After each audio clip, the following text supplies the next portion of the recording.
네, 시청자 여러분 안녕하십니까? 전주 MBC 시사토론입니다. 요즘 어떤 자리 가든지 정치 이야기가 화제죠. 탄핵 시계가 막바지로 흐르면서 조기 대선에 대한 관심이 뜨겁습니다. 이런 가운데 지난달 전북기자협회에서는 5명의 대선 주자를 초청해 토론회를 마련했는데요. 그들이 생각하는 전국의 해법 그리고 지역의 각종 현안에 대한 생각을 들을 수 있었습니다. 오늘 시사토론에서는 토론회 당시 발언을 되짚어보고 우리 전북에 대한 그들의 생각과 정책 방향을 알아보겠습니다. 먼저 오늘 함께해 주신 분들 소개해드리겠습니다. 김성주 19대 국회의원이시죠. 그리고 민주연구원 부원장 나오셨습니다.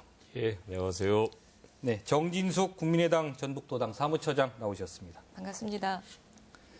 이경재 전북일보 수석논설위원 나오셨습니다. 안녕하십니까?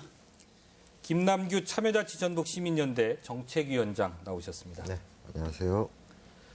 네, 자리 함께해 주셔서 감사합니다. 오늘 토론회는 이런 식으로 진행하도록 하겠습니다. 지난달이죠. 전북기자협회 토론회에 문재인, 안철수, 이재명, 유승민, 안희정 이 5명의 대선 주자들이 다녀갔는데요. 이 순서대로 당시 저희 뉴스에서 보도한 내용이 있는데 저희 뉴스 영상을 하나씩 보고 그다음에 이 주자 한 명씩에 대한 당시 발언과 정책 공약들을 짚어보도록 하겠습니다. 먼저 문재인 전 대표, 문재인 전 민주당 대표에 대한 영상부터 보시겠습니다. 토론회 당일 동해상에 떨어진 북한의 발사체에 대해 문 전 대표는 안보에 대한 자신의 약점을 의식한 듯 단호한 입장을 보였습니다. 여러 번 경고했음에도 불구하고 북한이 아주 이렇게 무모하고 어리석은 도발을 계속하는 데 대해서 강력하게 규탄합니다. 개헌에 대한 질문이 나오자 제왕적 대통령제의 개혁뿐 아니라 자신이 주장하는 연방제 수준의 지방분권을 위해서 반드시 필요하다며 다음 정권 초기에 추진할 뜻을 밝혔습니다. 참여정부 당시 전북을 홀대했다는 의견에 대해서는 동의하기 어렵지만 지역 안배를 하면서 광주 전남을 호남으로 묶어 생각한 것이 전북을 소외시켰다며 사과했습니다.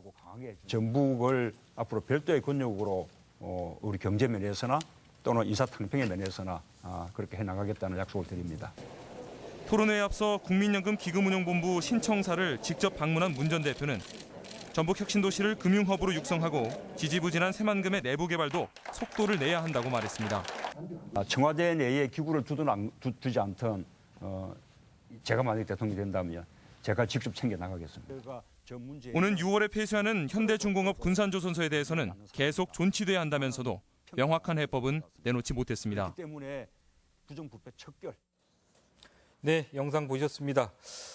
2% 지지율, 여론조사 지지율 2%가 넘는 주자 5명을 초청했는데 민주당 주자가 3명이었습니다. 김성주 의원님.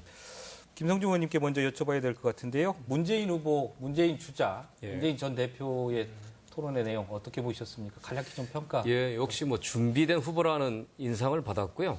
자신감도 넘쳐 보였습니다. 특히 지역 균형 발전 2단계 사업이 필요하고 혁신도시 시즌2를 해야겠다고 하는 강한 의지는 인상적이었고요. 특히 이제 전라북도 혁신도시의 농생명 바이오와 기금본부 이전으로 인한 금융중심지 조성과 같은 구체적인 사안에 대해서도 분명하게 얘기하고 실현하겠다는 의지를 가진 것은 아주 돋보였습니다. 예, 정진숙 사무처장님께 좀 여쭤봐야 될 것 같습니다.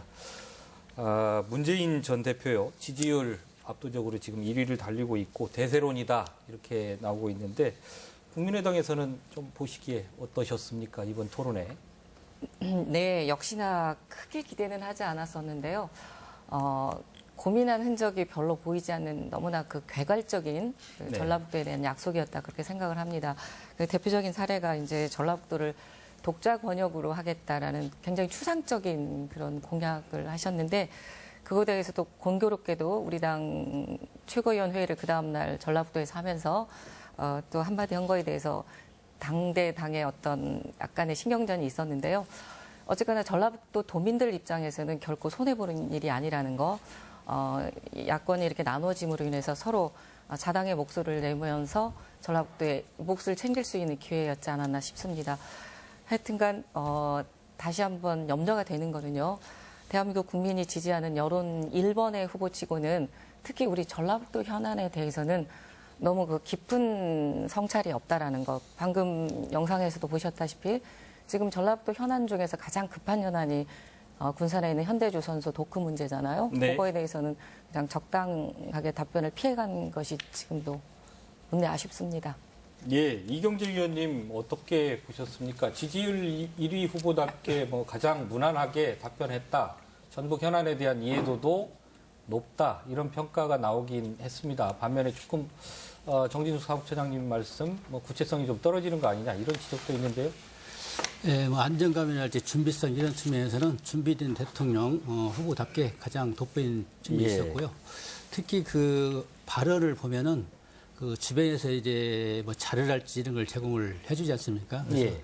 그 교과서적인 발언, 그야말로 얌전한 발언 그런 예. 것들이 이제 주로 이런 것 같은데 지적을 한다고 한다면은 사실 그 문재인 전 대표는 호남 올 때, 전북 올 때 당사자로 지목되는 분이었습니다. 그래서 예. 호남에서 비토 정서가 강했고요. 예. 근데 그 부분에 대해서 별도로 묶어서 관리, 인사, 예산, 사업 이런 것들을 했어야 되는데 호남권을 묶어가지고 분리하지 않은 것 그것은 잘못이다. 그래서 사과를 했다고 하는 그 팩트를 인정을 했고요. 예. 그래서 앞으로 이런 문제를 전라북도를 별도로 분리해가지고 여러 가지 그 인사 정책이랄지 사업이랄지 예산 정책 반영해 나겠다 약속을 했기 때문에 그 점은 주시해서 봐야 될 것 같습니다. 예, 김남규 위원장님 몇 가지 그 가장 먼저 제일 먼저 토론회에 참석했는데요. 몇 가지 포인트를 이 문재인 대표가 좀 짚고 갔습니다. 그러니까 독자 권역 문제라든지요. 이런 것들을 인정 내지는 뭐 수용하겠다 이런 정도의 답변을 하고 갔거든요. 어떻게 보셨습니까? 이번 대선 주자 토론회의 핵심은 독자 권역 문제였어요. 네. 후보마다 약간 뭐 같기도 하고 다르지만 문재인 후보는 사전에 공부를 너무 많이 한 나머지 좀 받아쓰기를 너무 잘했다. 예. 그러니까 증문에 즉답하는 형식으로 이야기를 한 거거든요. 물론 이제 독자 권역이 갖는 의미가 대단히 큽니다. 왜냐하면 그동안 지역에 홀대받았던 것이 호남 안에서도 광주 전남에 이래저래 다 뺏겼던 측면들, 그 다음에 참여정부 때 인사정책이나 이런 것들이 전북이 주목을 받지 못했던 측면들을 부각시키는 데는 성공했는데 별도로 이게 이제 다른 지역에 가서 또 다른 지역이 그런 이야기하면 또 문재인 후보 같은 경우는 지금 전북에서 이야기한 것처럼 본다고 하면 증문에 즉답하는 형식으로 될 거거든요. 그렇게 되면 전북의 독자 권역이라는 게 전체적으로 전 지역으로 보면 특별하지 않은 것으로 될 수 있다고 보는 거고요.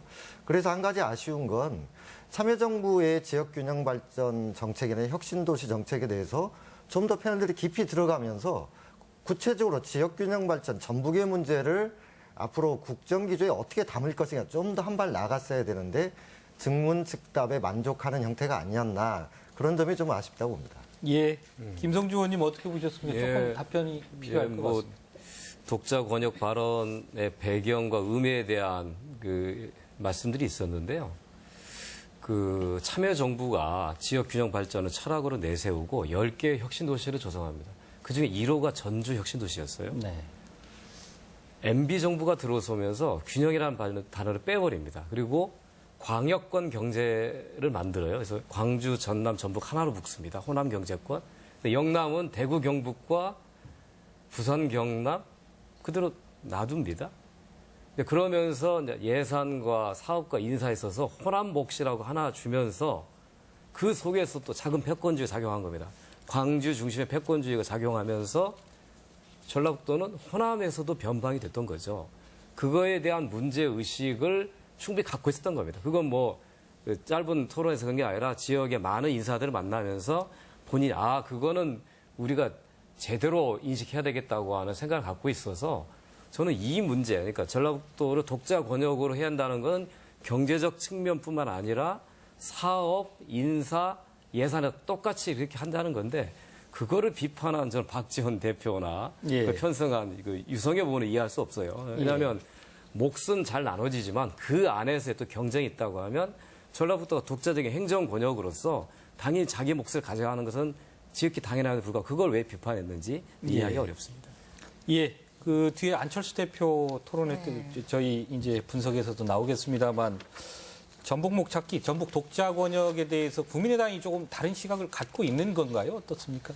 그러니까 뭐 전라북도에 온 대권의 후보들이 전라북도 도민들에게 유리한 생각과 자기의 다 공약을 내겠는데 이제 좀 더 누가 구체적이냐 방금 이제 김성주 전 의원님의 말씀에 저도 굉장히 동감을 합니다만 문제는 그 똑같은 발언을 어떤 분이 하느냐도 관건이었다고 생각을 해요.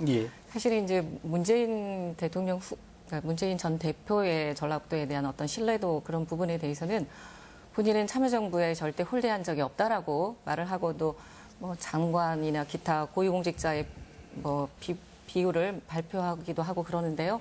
실제 최근에도 보다시피 정권의 실상, 권력의 실상을 들여다보면 장관보다 주변에 있는 그 실세들, 청와대 실세들의 역할이 크거든요.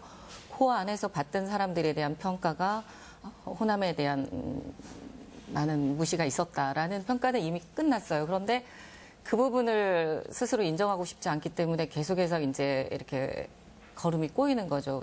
뭐 지난 총선 때도 광주에 가서 굉장히 그런 도박 같은 발언을 하셨잖아요. 쉽게 말하면 호남에서 인정해주지 않으면 정치를 접겠다. 이거는 실현 가능성이 없는 약속이었고 그러다 보니 그 독자 권역 자체가 잘 되고 잘못되고 그게 문제가 아니라 그 발언을 이 시기에 문재인 전 대표가 왔다는 거에 더 비중이 있는 거예요. 그래서 과연 정말로 문재인 전 대표께서 대통령 후보로서 그것도 여론 1위를 차지하는 후보로서 호남을 포함한 전라북도를 포함한 호남의 진정한 지지를 받으려면 조금 더 진정성 있는 모습이 필요하다는 게 저희 생각입니다. 그러니까 전라북도 독자 권역 자체에 대해서 반대라기보다는 누가 말했느냐 그 부분에 대해서 더 국민의당 지도부가 발끈했다라는 표현이 옳다고 생각합니다. 얼마 전에 문재인 대표와 만나서 호남 홀대론, 전북 홀대론에서 이 얘기했어요. 그때 본인은 굉장히 억울하다고 얘기해요. 본인은 노무현 대통령과 문재인 본인은 부산에서는 전라도 앞잡이, 빨갱이 이런 인식을 받고 살아왔다는 거예요. 그러니까 매번 선거에서 6번 떨어진 거 아닙니까? 그래서 노무현 대통령 본인은 자기가 영남 출신이기 때문에 총리나 장관들은 호남 출신을 많이 중요한다고 생각하고 실제 실천했다는 거예요. 근데 이제 와서 당신은 영남 출신 아니냐라고 호남에 와서 이 얘기하니까 너무 서운하다는 거예요. 근데 저는 그건 진심이 있는 말이라고 생각합니다. 실제로 통계상으로도 국민의 정부 이전에는 영남이 장차관에서 과대대표 됐죠.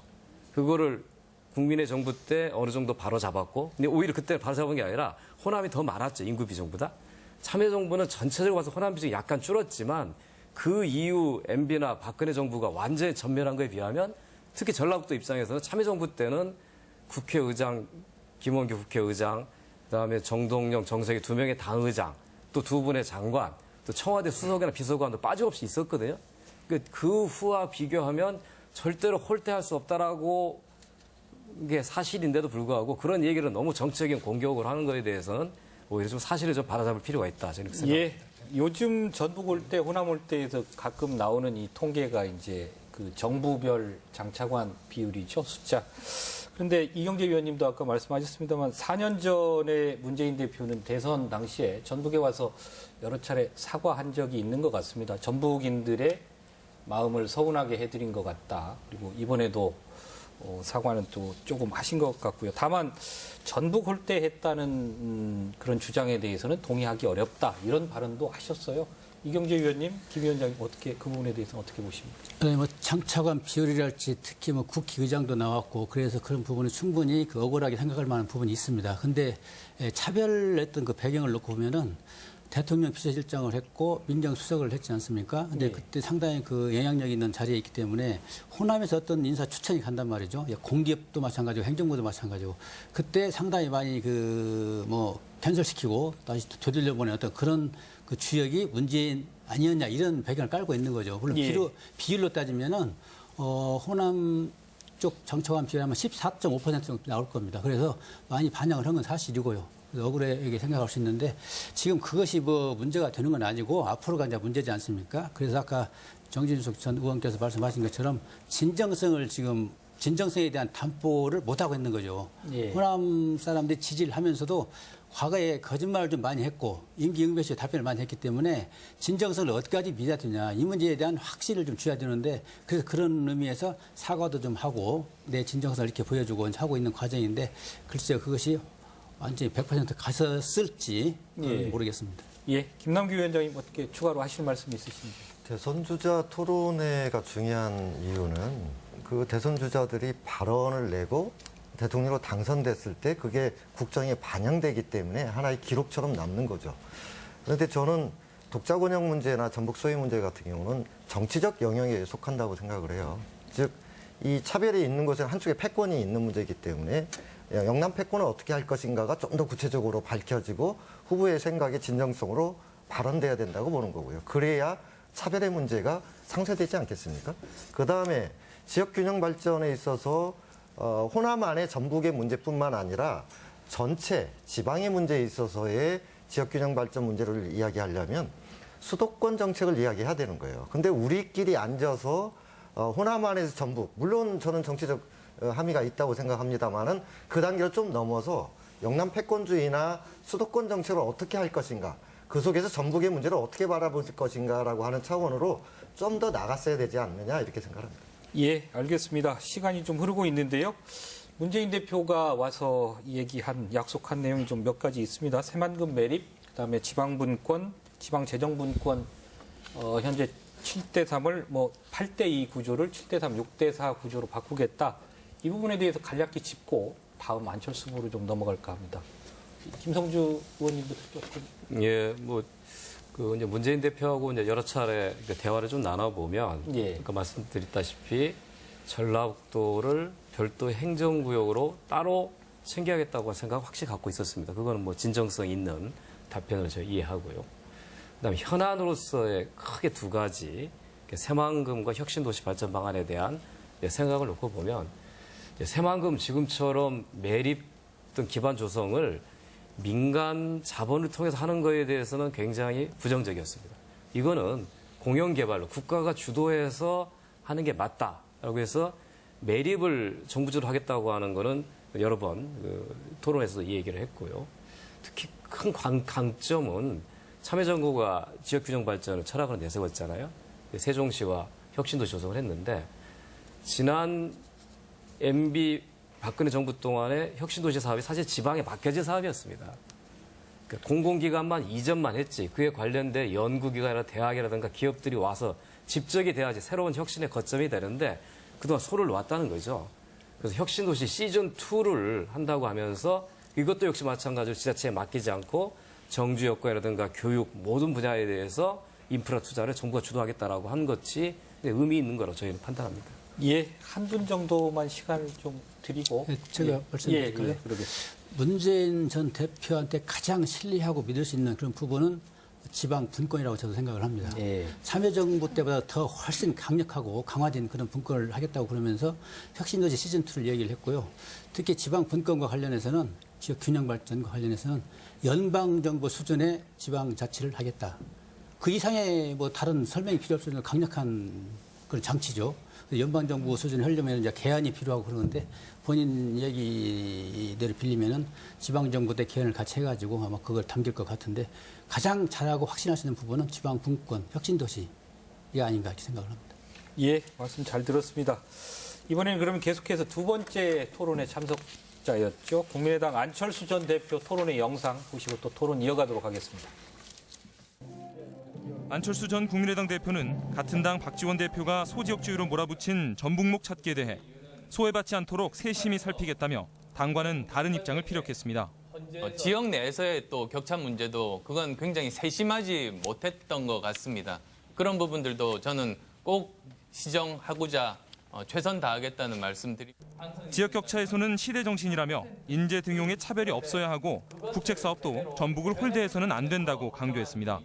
특히 전북이 훨씬 더 많은 지금 소외를 받고 있는 것 잘 알고 있습니다. 지역 차별 없이 골고루 기회를 주면서 인재를 등용해서 쓰는 것이 새만금 사업을 통한 지역 경제 활성화 대책도 내놓았습니다. 국가 주도로 용지를 매립하고 인프라를 구축해 민간 투자를 유치하고 21세기 성장 거점으로 육성하겠다는 것입니다. 이런 인프라들은 국가에서 주도를 해야 되는 겁니다.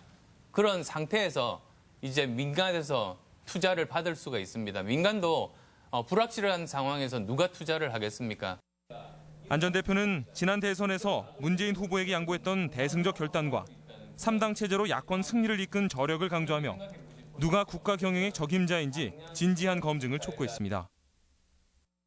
네, 이번에는 정진숙 사무처장님께 좀 먼저 여쭤봐야 될 것 같습니다. 어떻게 보셨습니까? 네, 제 생각에는 국가의 가장 효율적인 운영은 국토의 균형 발전이라고 생각을 하거든요. 그런 점에서 봤을 때는 우리 전라북도는 이미 산업화 사회에서는 뭐 다 인정하다시피 이미 늦어 있었고 또 똑같은 전략으로는 그걸 회복하기가 어려운 상황인데 정보화 지식화 사회에서는 결국 이제 4차 산업을 용성하게 하다 보면 전라북도가 그걸 충분히 만회하고 앞장설 수 있는 도가 될 거라고 생각을 합니다. 그래서 안철수 의원이야말로 그동안 국가의 균형 발전을 위한 그 심사숙고한 흔적이 많이 보이고요. 그 대안으로서 4차 산업혁명을 일으켜야 된다라고 표현을 했거든요.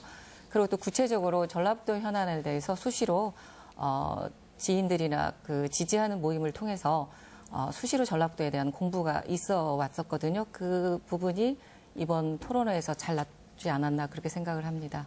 예, 김성주 의원님께 좀 여쭤봐야 될 것 같은데요. 안 전 대표는 줄곧 이번 대선은 문 전 대표와 자신의 2파전이 될 것이다. 그리고 자신이 이길 것이다. 이렇게 얘기하고 있는데 어떻게 보십니까? 예, 뭐 그렇게 기대하고 있고 또 그렇게 하는 것도 바람직하다고 봅니다. 왜냐하면 극단적인 정치 세력들이 좀 뒤로 좀 물러나고 합리적인 정당과 지도자들과 경쟁이 된다고 하면 그만큼 대한민국이 발전하겠죠. 네. 그런 면에서 긍정적으로 보는데, 근데 이제 원철수 의원이 이 토론에서 했던 답변을 특히 이제 전북 독자 권역 발언에서 한 발언을 보면 좀 아쉬워요. 세심하지 못했다. 시정하고자 최선을 다하겠다고 하는 과거의 특유한 애매모호화법을 반복을 했어요. 네. 보통 이 박 전 대표나 유성애 의원의 발언에 대해서는 잘못됐다고 단호하게 얘기했어야 되거든요. 특히 뭐 문재인 대표를 얘기할 때는 뭐 짐승이라고까지 이렇게 극단적인 용어를 쓰면서 어떻게 애매모호하게 했느냐. 이거는 조금 전라북도 도민들이 보기에는 좀 서운한 일이다. 이런 판단이 좀 들었습니다. 예, 이경재 의원님 당시 토론자로도 참석을 하셨는데요. 특히 그 전북목 찾기에 대해서 그 전날 국민의당 의원들의 지도부의 기자회견하고 조금 엇박자 부분, 그거 여러 차례 질문하시는 거 저도 봤습니다. 네. 어떻게 보셨습니까? 그 안철수 전 대표가 전북 기자회견 초청 토론이 참석이 하루 전날이죠. 예. 박지원 국민의당 대표가 전주에서 최고위원 회의를 열었습니다. 그때 발언한 게 독자 권역 설정, 뭐 전북목 찾기와 관련해서 소지역주의로 이제 몰아붙였단 말이죠. 예. 그러면서 호남권에서 전라북도가 분리독립하려는 것에 대한 경계, 쐐기를 박는 발언을 했는데 그와 관련해서 지역 정서가 상당히 좀 반발했고요. 또 민주당에서 그것이야말로 소지역주의 아니냐 또 이 논평을 통해서 반발을 했습니다. 근데 그런 와중에 안철수 전 대표가 참석을 했는데 당연히 화제가 됐죠. 그래서 그 진정성이 뭐냐 했더니 소지역주의랄지 또 독자 권역이랄지 이런 문제를 한마디도 꺼내지 않았습니다. 안철수 전 대표는. 그래서 지역 내 격차라고는 애둘러서 표현을 했고 지역 내 격차에서는 시대 정신이다. 그건 내가 신경 써서 가장 강력하게 하겠다. 뭐 이런 정도로 봉합을 했는데 글쎄요, 저는 박지원 대표가 왜 그런 말을 전주에서 했을까? 거기에 저는 천착을 좀 하고 싶은 대목이 있어요. 왜냐하면은 이건 정치적 발언이거든요. 예. 사실 전라북도는 독자 권역 설정되지 않아가지고 호남권에 묶여가지고 인사, 사업, 예산, 경제적인 모든 문제가 다 광주, 전남으로 갔단 말이에요. 그래서 우리는 이제는 우리 몫을 찾아먹자 이건데 이걸 소지역주의를 몰아붙였단 말이에요. 이거는 그 배경은 지금 호남이 국민의당이 지금 석권을 하고 있지 않습니까? 28석 가운데 23석을 지금 국민의당이 갖고 있단 말이죠. 그래서 전라북도 같은 경우 7석을 갖고 있는데 다음 지방선거도 내년에 있고 또 대선도 있고 그러는데 정치적인 어떤 그 헛된 짓 말아라 이거예요. 솔직히 쉬운 표현을 하자면은 그래서 분리독립하지 말아라. 이쪽에 대한 국민당 정서, 국민의당 석권하고 있는 이 정서 훼손하지 말아라. 분리독립하지 말아라. 호남은 호남이다. 네. 그런 정치적 발언이라고 저는 보고요. 이 문제는 저는 전라북도랄지 전북 정치권한테 소지역주의냐 아니냐 이 문제에 대한 답을 해야 될 숙제를 던져줬다고 봅니다. 전북목 찾기가 과연 어떤 것인지 어디까지 갈 것인지 이 문제에 대한 것도 도민한테 한번 물어볼 여론조사랄지 그런 어떤 숙제를 던져주지 않았냐. 그래서 상당히 중요한 논란이 됐었고 앞으로 전라북도가 정리를 좀 해야 될 그런 필요성이 있다고 저는 보여집니다. 예. 정진숙 처장님께 다시 한번 여쭤봐야 될 것 같은데요. 아까 답변이 있었습니다만 애매모호한 거 아니냐. 그리고 당과 안 대표 간의 전북목 찾기에 대한 의견이나 소신이 좀 다른 거 아니냐. 이 부분. 네. 당시 지도부에서도 나왔던 얘기인데요. 네. 결론은 이제 목표는 똑같은데 표현의 방법 차이고 누가 말을 하느냐 그 차이 전에도 밝혔다시피 그 부분인데 이제 안철수 의원의 방향은 아까 이경재 의원님께서 말씀하시다시피 좀 더 포괄적으로 지역 균형을 하겠다는 거고 이제 문재인 후보의 답변은 구체적으로 전북 권역을 하겠다는 건데 이 부분에 대해서 왜 김성주 의원께서 단호하게 말하지 않았느냐고 생각하는 것이 바로 그 부분이 본인의 소신 같아요. 그러니까 전북을 독자 권역으로 하겠다는 소신보다는 균형 발전 그리고 그런 구체적인 내용을 좀 더 고민하고 연구하겠다라는 소신이 분명히 있었던 건 제가 옆에서 뵀거든요. 그렇듯이 굳이 그거를 그 문재인 후보의 발언에 대해서 국민의당 지도부가 반대 얘기한 거에 대한 단호한 표현이 있어야 된다는 것은 본인의 소신을 오히려 굽히는 거라고 생각을 하고 있거든요. 그렇기 때문에 좀 더 전라북도 입장에서는 지켜봐야 하는 것이 마땅치 않을까 싶습니다. 예. 그거에 대해서 이제 한마디 하는데, 그러니까 경제 권역으로 광역권과 독자 권역이 있을 수 있어요. 어떤 거는 광역적으로 협력에 대한 사업도 있을 수 있습니다. 예를 들어서 에너지 산업 분야는 나주와 뭐 새만금, 군산이 협력할 수 있습니다. 부안이. 근데 저희가 얘기하는 독자 권역이라는 얘기는 현재 전라북도에 있는 지사나 지점이 호남 본부라는 이름에서 다 광주로 이전해 버립니다. 그러면 어떻게 되냐면 일자리가 주는 거예요. 일자리가 주는 뿐만 아니라 광주에 가면은 전남대, 조선대 학생들이 많이 들어갈 수밖에 없습니다. 전북대, 원광대 학생들이 입사 기회를 박탈당하는 거예요. 그럼 여기 떠나는 거잖아요. 그러니까 그런 문제를 광주, 전남의 정치인들은 문제의식이 없는 거예요. 그냥 호남이라고 해서 우리 몫 찾으면 전북도 당연히 잘 된다라고 하는 고정관념 실제 갖고 있습니다. 저희가 박지원 대표를 비롯한 전남 의원들과 얘기해보면 그러면 우리 입장에서는 전라북도가 독자 행정 권역인데 도지사도 따로 뽑지 않습니까? 국회의원 따로 뽑고. 근데 호남이랑 묶여서 정치인들이 와서 광주 가서 선언하고 떠나버리고 선거운동도 그렇게 하고. 이거 우리 목소리가 갇힌다는 거죠.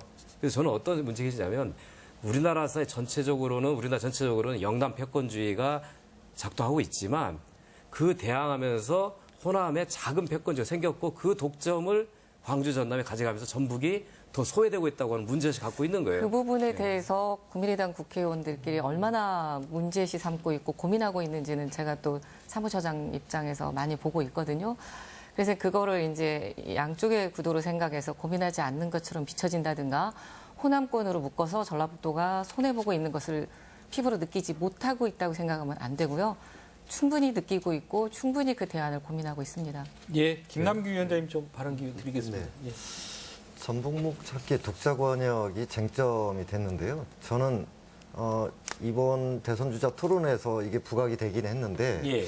향후에 이 정치적 논쟁이 머무르지 말고 나갔으면 좋겠어요. 아까 이야기하셨지만 전북목 찾기라고 하는 것은 그동안에 이제 호남 안에서의 전북의 문제 이것뿐만 아니라 향후에 경제권 문제 등 국정 기조에서 이 지역 문제를 어떻게 다루어갈 것인가 좀 깊이 나가야 되는데 자꾸 그 정치적 언어를 가지고 공방하는 건 이제 좀 지나갔으면 좋겠다 이런 생각을 하고요.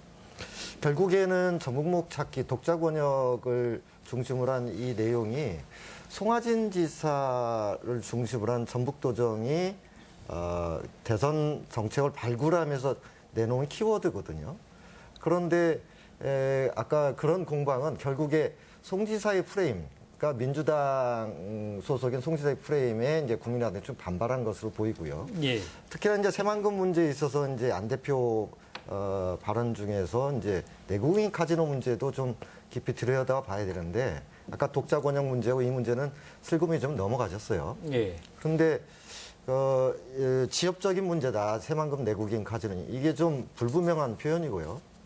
적어도 내국인 카지노의 문제는 다른 중요한 정책처럼 이 도박 문제에 대한 어떤 국가의 정책, 정부의 정책에서 굉장히 중요한 문제라서 새만금에 한정할 수 없는 대단히 중요한 문제거든요. 근데 그 전에 이제 김관영 의원이 발의를 했고 박지원 의원들에게 찬성하는 여러 가지 발언도 있었고 이렇기 때문에 그것을 처리하는데 이제 언어적 부담이 좀 있었던 것 같고 이 부분을 향후에 좀 분명히 좀 확인해야 되는데요. 과연 이런 중요한 문제, 독자 권역 문제와 아까 새만금 카지노 문제 같은 경우 당에서 어떤 의사결정을 통해서 어떤 의서 과정을 통해서 결정되는가 이런 것들이 결국에 안 전 대표에게 부담이 되는 이런 문제이기 때문에 이런 의사결정 과정이 당 안에서 분명히 좀 확인될 필요가 있다고 봅니다. 예, 안철수 대표에 대한 토론회 저희가 다루고 있는데요. 주제를 잠깐 바꿔서 토론을 좀 정리하도록 하겠습니다. 안철수 대표가 토론회 당일 와서 또 군산조선소 폐지 철회 권리대회, 결의대회에 참석했습니다. 상당히 현대조선소 문제에 관해서는 가장 아마 적극적인 행동까지 보여줬습니다. 그 부분뿐만 아니라 다른 지역 현안에 대해서 대단히 폭넓은 어떤 전북 지역 현안에 대해서 그런 현안 인식 그런 것들을 보여주었는데요. 그 부분에 대해서 조금 좀 토론을 더 하고 넘어갔으면 합니다. 토론 당일날 굉장히 이후의 일정이 빠듯했음에도 불구하고 군산 시민들과 함께 집회 현장에 갔었고요.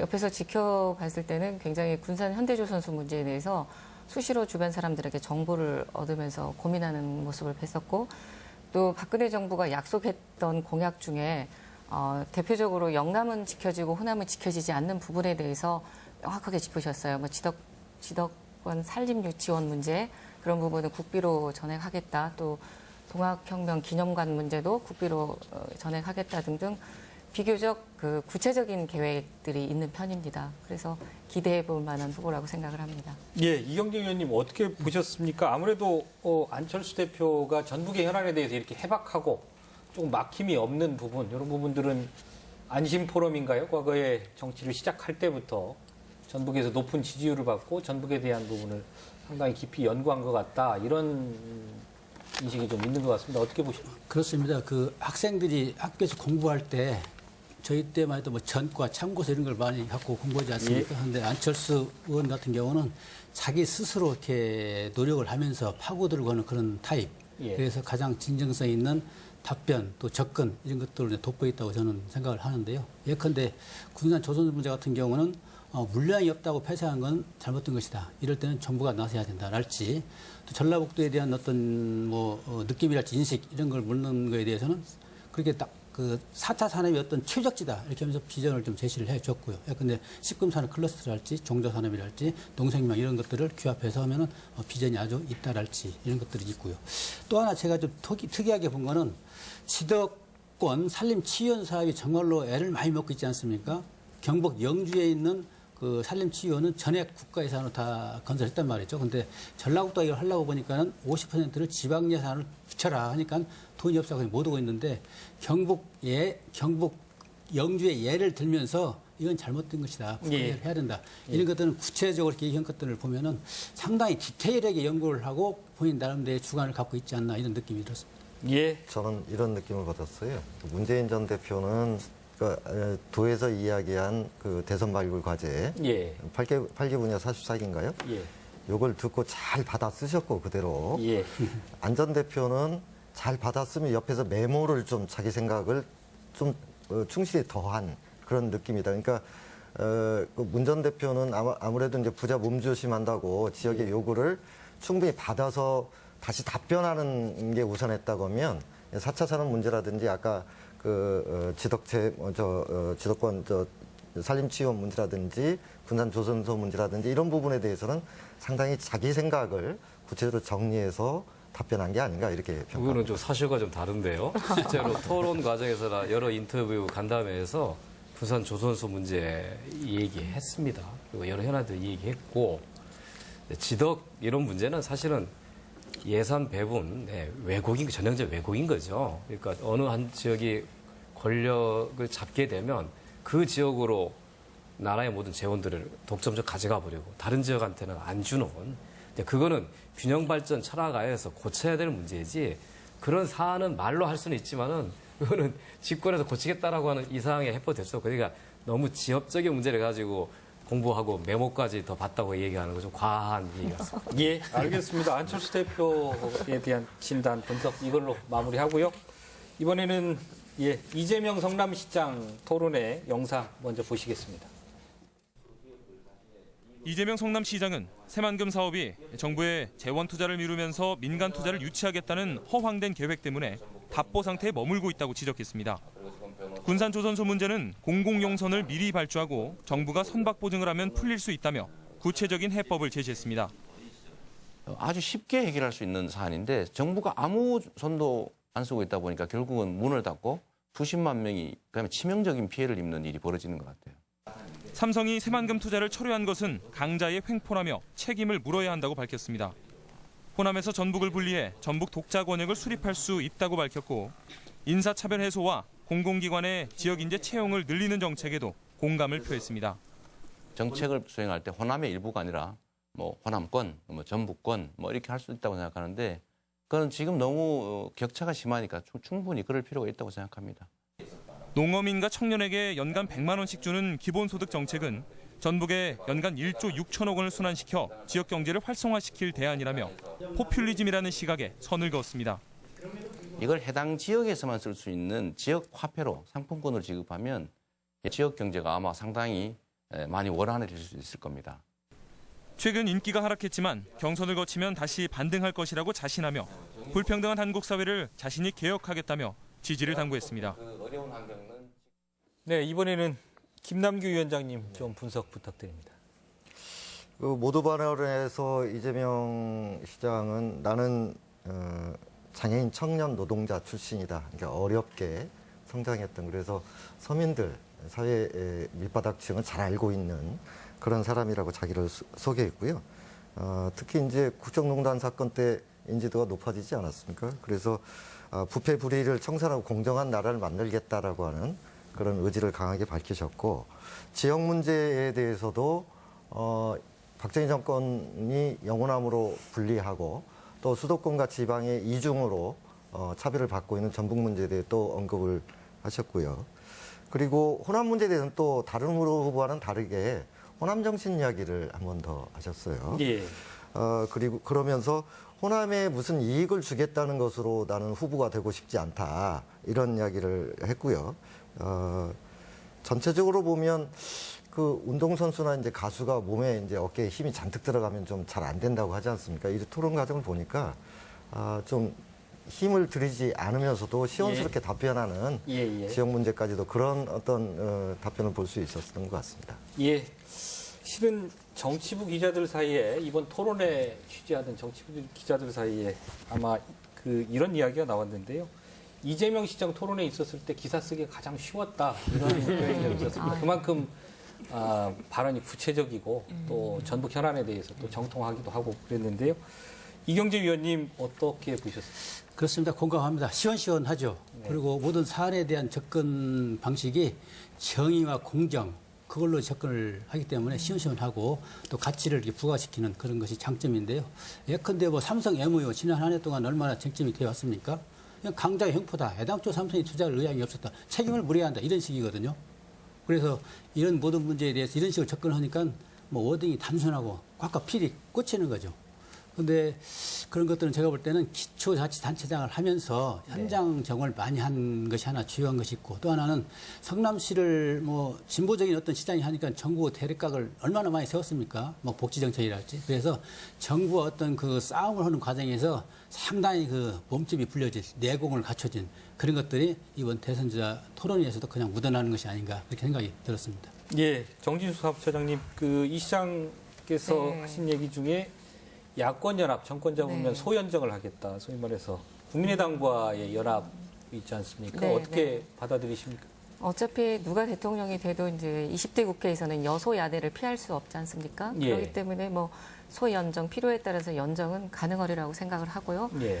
그 부분에 대해서도 그 소신껏 말하는 모습에 저도 굉장히 점수를 줬습니다.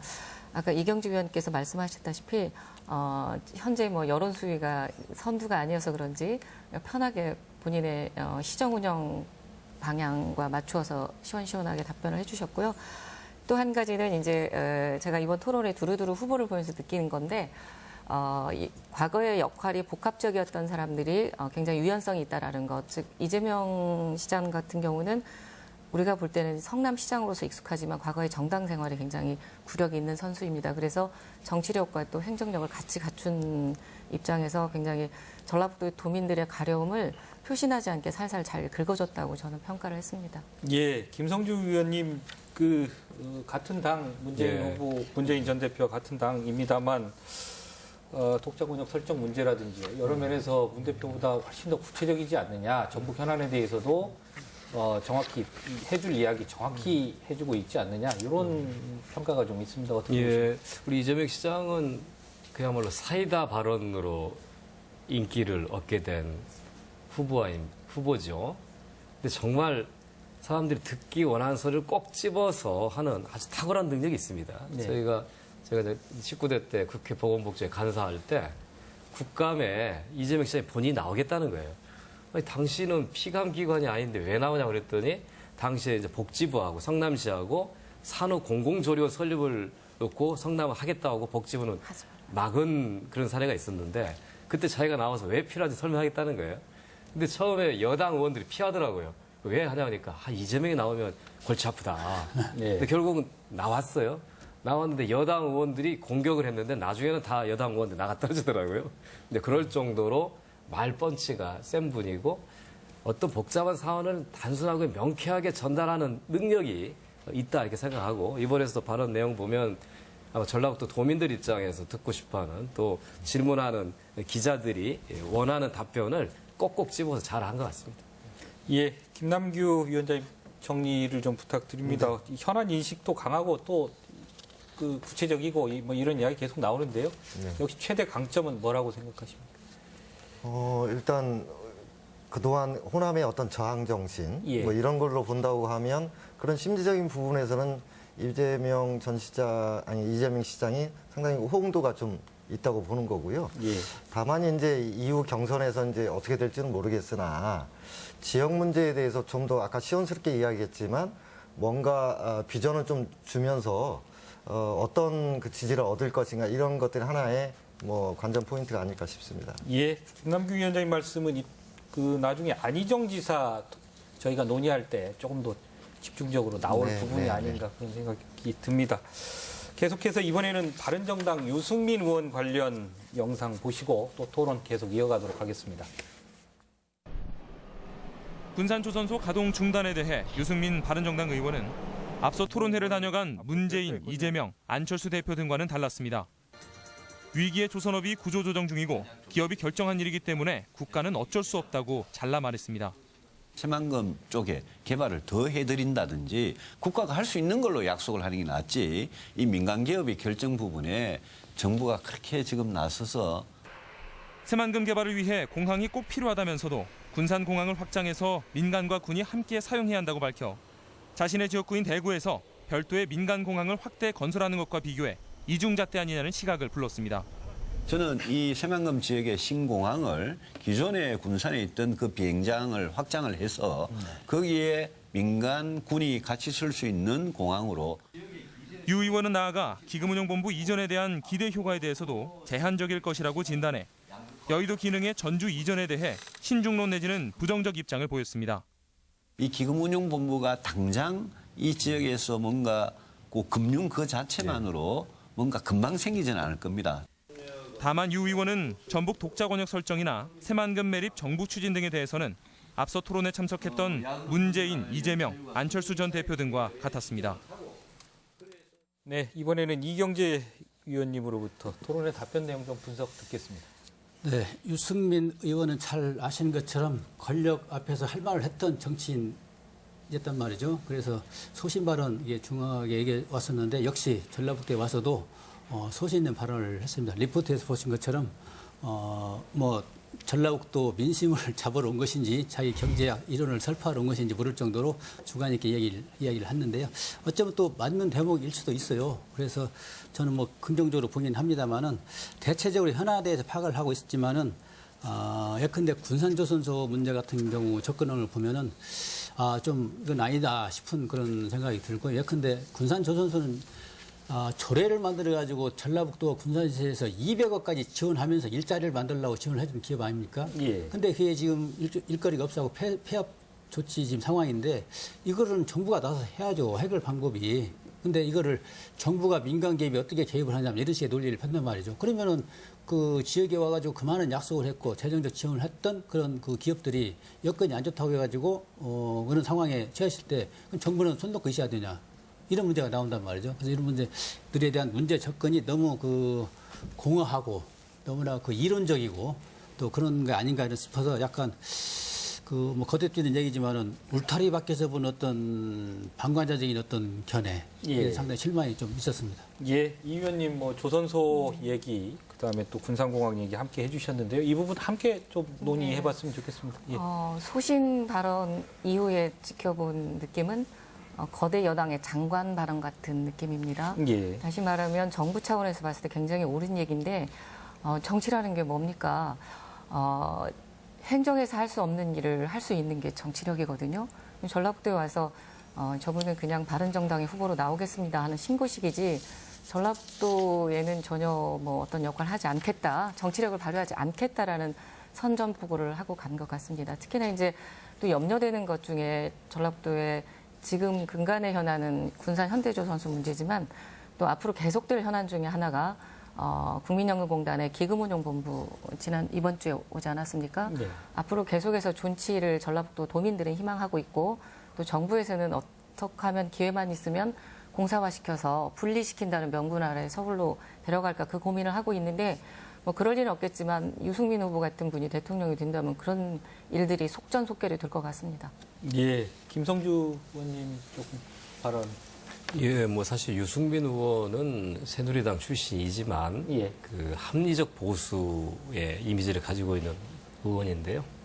근데 이제 본인이 갖고 있는 그런 메시지와 표현에 비하면 구체적인 게 들어가면 또 기존 새누리당 의원들과 별 차이가 없는 이런 예. 것들을 많이 발견합니다. 저도 예. 그 대화도 나눠보고 뭐 토론도 하는데 성품은 온화하지만 구체적인 정책에 들어가면 별반 다를 바 없거든요. 약간 아쉬운 점은 본인이 이제 그야말로 TK 출신인데 전라북도에 와서 그런 영원함의 문제에 대해서 좀 더 진솔하게 얘기하고 균형 발전을 더 강조했었으면 훨씬 더 좋은 반응을 얻지 않았을까라는 아쉬움이 좀 있습니다. 예, 김남규 위원장님 뭐 1인당 GRDP 관련 발언도 있었습니다. 대구가 전국 꼴찌라고요. 네. 예, 전북보다 더 못 사는 데가 대구였다는 이야기도 좀 있었습니다. 황당하죠. 예. 그리고 아까 김성주 전 의원님 말씀하셨지만 TK 출신으로서 호남 문제, 전북 문제에 대해서 좀 어떤 진솔한 사과까지는 아니더라도 이렇게 공감할 수 있는 구체적인 발언이 있어야 되는데 역으로 대구가 GRDP에서 가장 낮다 이런 이야기를 하는데 그 자체뿐만 아니라 우선은 GRDP라고 하는 게 좀 잘못된 지역 간의 어떤 소득을 표시하는 지수가 아니거든요. GRDP는 지역 총생산을 의미하는 거고 지역 총생산이 지역의 소득 구간이라든지 그 서민들의 어떤 상태를 나타내주는 게 아닌데 광주가 전북보다 GRDP가 좀 낮습니다. 그래서 네. 항상 전북의 공공기관을 이전에 갈 때도 이 GRDP 이야기를 썼는데 전남은 전북보다 GRDP가 높거든요. 그래서 이 GRDP를 빌려서 대구 문제를 이야기하는 것도 조금 그렇지만 아까도 말씀드렸지만 전북에 와서 호남에 와서 대구의 GRDP를 이야기하는 게 맞는가라고 예. 하는 부분에서 굉장히 좀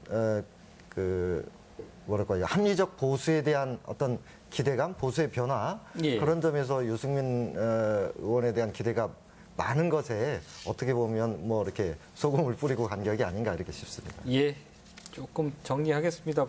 다만 유승민 의원 같은 경우는 경제 공약에 관해서는 좀 진보적이지 않느냐 이런 시각도 있는데요. 예, 특히 복지 공약 같은 경우도 적지 않은 것 같고요. 그 부분 얘기하고 마무리하도록 하겠습니다. 거기 덧붙여 말씀드리면은 그 유승민 의원을 잘 장점이라고 볼 수 있는 게 예. 새만금 특별 회계 발언입니다. 예. 5명의 주자 중에서 새만금 왜 이렇게 더디냐, 어떻게 해야 되냐 할 때 새만금 특별 회계 문제에 있다. 특별 회계를 설치하겠다. 사실 그게 정답이거든요. 전국을 찔러서 한 건 상당히 돋보이는 점이었고 또 이분이 뭐 서울대 경제학과 나오고 미국 위스콘신 대학에서 경제학 박사를 또 받은 분이란 말이죠. 그래서 경제학적 접근을 보면은 상당히 돋보이는 대목도 있어요. 예컨대 뭐 칼퇴근법이랄지 산업을 명분으로 근무 시간 이외에 근무하는 것 없애겠다랄지 또 정규직 비정규직 문제도 그 단호하게 법적으로 그 제동을 걸겠다고는 문제도 있고 재벌 정책도 이런 식으로는 안 된다. 그래서 앞으로 중소기업, 벤처기업을 가야 된다. 그래 일자리도 많이 창출이 되고 소득도 높아진다. 이런 문제들은 경제학자로서 당연히 했어야 될 그 기대되는 어떤 대목들이라고 되겠습니다. 예, 유승민 의원에 대한 저희 토론은 이걸로 마무리하도록 하고요. 마지막 주자죠. 안희정 충남지사 토론회 관련 영상 먼저 보시겠습니다. 안희정 충남지사는 전북 홀대 문제는 지방 분권을 통해 지역의 권한을 강화해서 해결해야 한다며 전북만이 아닌 중앙과 지역의 권한 배분 문제로 답변했습니다. 이 지역 홀대의 가장 근간이 되고 있는 중앙 집권, 한양 중심 체제를 지방자치 분권의 시대로 전환하자고 제안하고 있습니다. 호남에서 전북을 빼내 독자 권역이 필요한지에 대해서도 안 지사는 인구 300만에서 500만 사이 경제 권역화가 필요하다고 밝혀 200만이 안 되는 전북 독자 권역화에 사실상 부정적 견해를 보였습니다. 약 한 300만에서 500만 권역입니다. 그 정도의 시장과 영역의 면적을 갖고 그래서 그 지역 내의 경제개발에 대한 주요 주제를 그 지역의 권역청이 책임을 지는. 새만금 사업 활성화 전략으로는 남북관계 안정화 등 안보와 통상 전략이 안정돼야 해외 투자가 들어올 것이라고 제시했습니다. 고 노무현 대통령에 대한 질문에 대해서는 감정에 북받쳐 잠시 말을 잇지 못하는가 하면 이명박 정부에 대한 강한 반감을 표했습니다. 그런 식으로 후임 대통령이 전임 대통령들을 그렇게 핍박을 하는 것이어서는 그건 정말로 민주주의 정치가 아닙니다.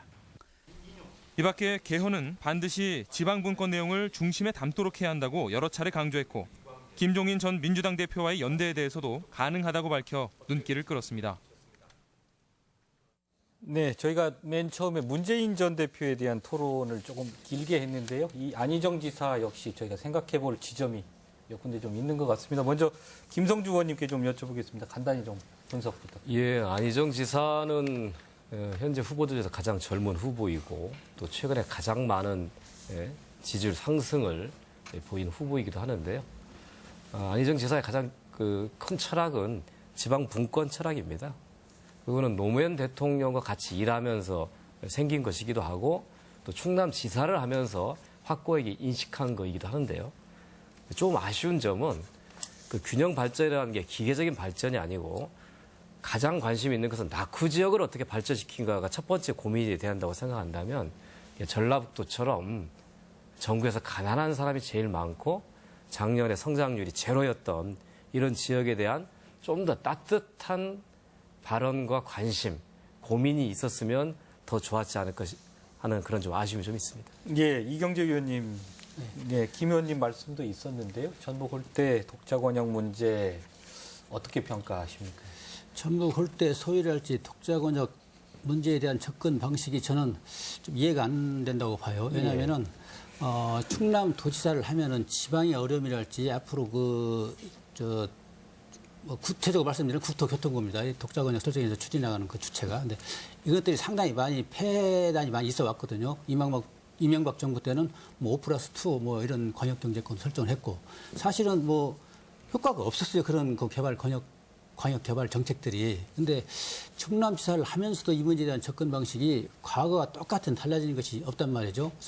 인구 300 내지 500만 명이라고 한다면 그냥 호남권인 거예요, 이게가. 그리고 대구, 경북권이고 부산 쪽에 동남권이고 그대로 이제 권역을 인정하고 가다는 얘기인데 이거는 그 과거 사례도 봐도 실패했고 앞으로도 적어도 디테일해 가고 지방 분권이 앞으로 계속돼야 될 그런 상황이고 특히 헌법 개정에서도 지방 분권 균형 발전이라는 말을 내야 된다는 지금 현재 시대 상황인데 그런 어떤 과거식의 어떤 접근 방식으로 과연 균형 발전이랄지 지역의 소유랄지 이런 것들을 높일 수 있을 것인지 그에 대한 건 상당히 저는 이해가 못하고 좀 그렇습니다. 예, 김남규 위원장님 좀 다른 의견 있으시죠? 그 새만금 문제를 이야기를 하고 싶은데요. 예. 이번 기자협회 토론회 중에 상당 부분이 새만금 내용이 들어가 있고 어떻게 보면 기승전 새만금 이렇게 볼 수 있고 많은 후보들이 긍정적인 답변을 좀 했어요.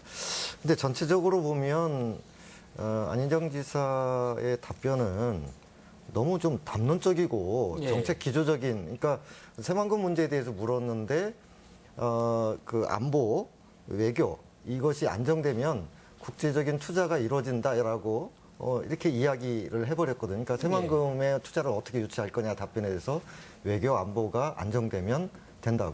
그러면 그걸 기반으로 해서 새만금 투자를 어떻게 한마디 더 나갔어야 되는데 그러고 마쳤단 말입니다. 예.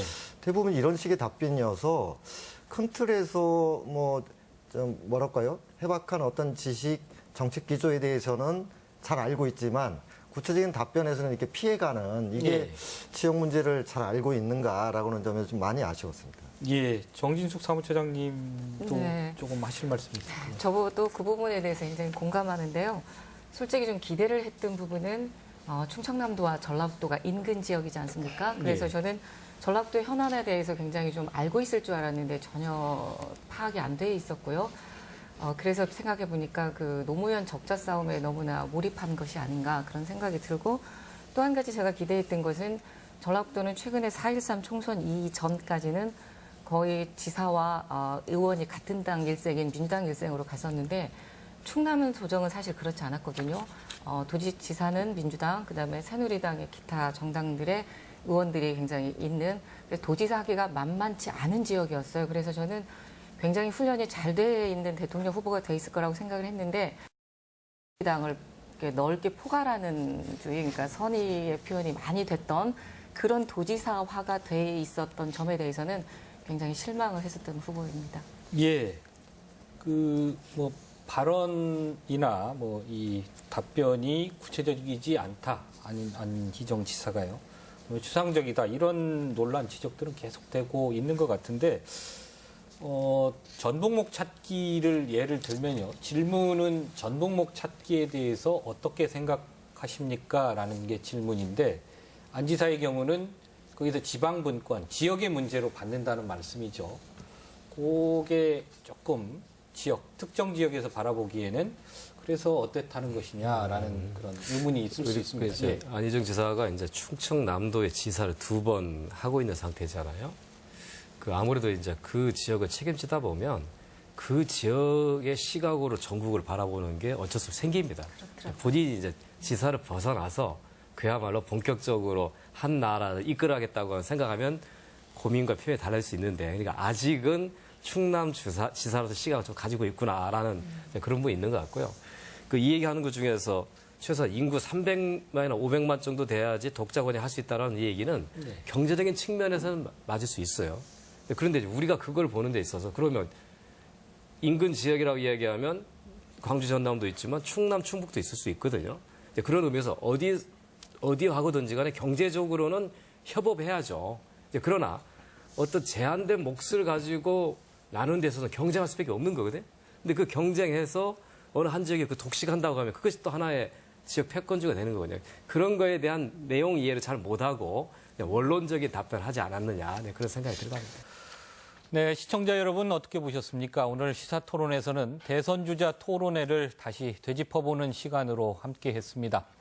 아직 대선 일정도 나오지 않은 상황에서 무슨 정책 검증이냐 하실 분도 있겠습니다만 일국의 대통령이 우리 개개인의 삶에 어떤 영향을 주는지 요즘 절감하고 있는 점에 비춰보면 대통령 되고자 하는 사람들에 대한 검증과 관찰은 아무리 빨라도 또 아무리 자세해도 지나치지 않는다 하겠습니다. 앞으로도 대선 일정이 본격화되면 후보들이 우리 지역에 대해 갖는 생각과 정책에 대해 충분히 알 수 있도록 이런 시간 자주 갖도록 하겠습니다. 오늘 토론 여기서 마치겠습니다. 시청해주신 시청자 여러분, 함께해주신 토론자 여러분, 감사합니다.